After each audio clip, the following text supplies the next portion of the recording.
Hi everybody, thanks for watching. This is Heidi, and this tutorial is on creating symbols in Illustrator. I'm using Illustrator CS6. Symbols work in many versions backwards, so all the CS versions, and I'm sure even beyond that. A couple things might look different, but just follow along. I'm sure you'll be able to get it if you're in an earlier version.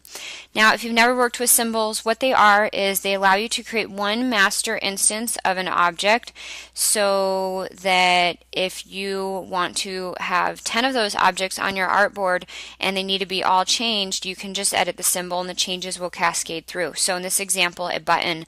I've got a button that's going to go on a shirt, and the shirt has 10 buttons, and if I perhaps decide later I want to change the shape or some detail about the button, all I have to do is edit the master symbol instance, and every instance of that symbol on my artboard will be updated. So let me go ahead and show you how you do that. First, you create your object. So I've got a button here. There's a couple ways you can make a symbol. You first need your symbols palette open. If it's not open, just choose Window, Symbols. With that open, you can take your object and drag and drop it into the symbols palette. Okay? From there, a dialog box comes up, New Symbol, so we can name that Round Button, and you'll notice there's the option for a type. We've got a movie clip and a graphic. Now, there's a note in here that's not in previous versions of Illustrator, so it was a misconception. A lot of people thought, oh, it's Illustrator, I need it to be a graphic, not a movie clip. It actually doesn't matter. It can be set to either one, and it's telling you this right here. That is a setting specifically for importing into Flash. Within Illustrator, a movie clip and a graphic are regarded as the same thing, so you can just leave it as a movie clip, one less step to have to change it to a graphic, and hit OK. So now you'll notice we've got the symbol thumbnail in our symbols palette, and you'll notice that the actual graphic on the artboard looks a little different. So I'm going to undo, do a Command Z just to show you how it looks different. So you'll notice when it's a symbol, it just has the bounding box and a little crosshair in the middle. When it's actually an object and not a symbol, you can see all the individual anchor points and everything is outlined in that specific layer color that you're working on. In this instance, it's blue. The other way you can turn it into a symbol is by having the object selected, and then from the symbols palette, choose the flyout New Symbol. So we go through the same steps. We turn it into a symbol.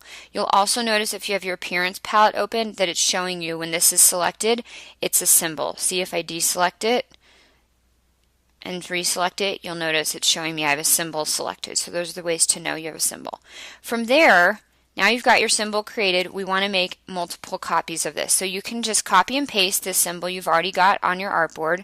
You can hold the Option or Alt key while you click and drag to quickly make multiple copies as opposed to doing Command or Control C and V.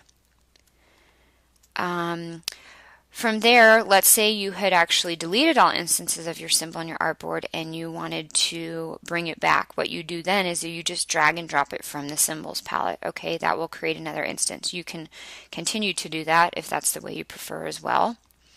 Okay, so from there, let's make a few more.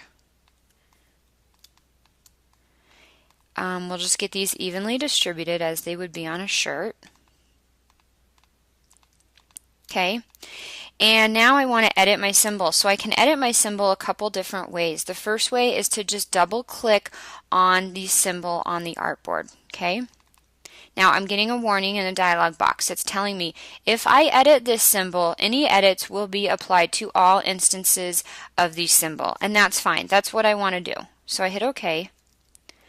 And now I'm going to zoom in on this, and using my direct selection tool, I'm just going to change this shape a little, and we'll change it from pink to green. So from there, you'll notice that all the other buttons, all the other symbol instances got grayed out, so I can't edit those. I'm kind of in this what's called an isolation mode, where I'm just editing this symbol. You'll also notice you get a gray bar with a green line across the top, and it's showing me I'm editing my round button.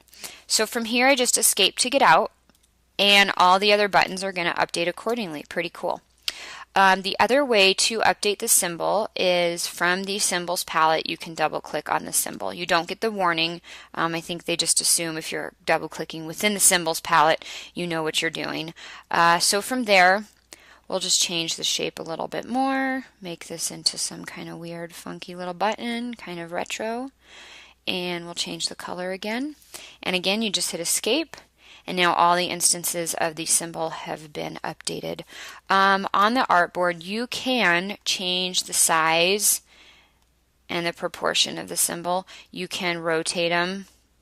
Okay, so those are things you can change individually on a symbol that are not linked to the master instance. The master instance of the symbol, things that you want to edit in there, that you can only edit in there, are color and moving around specific anchor points, adding a new little shape in there. You know, we could, let's say, oh, I want there to be another hole right here. We could do that too, okay?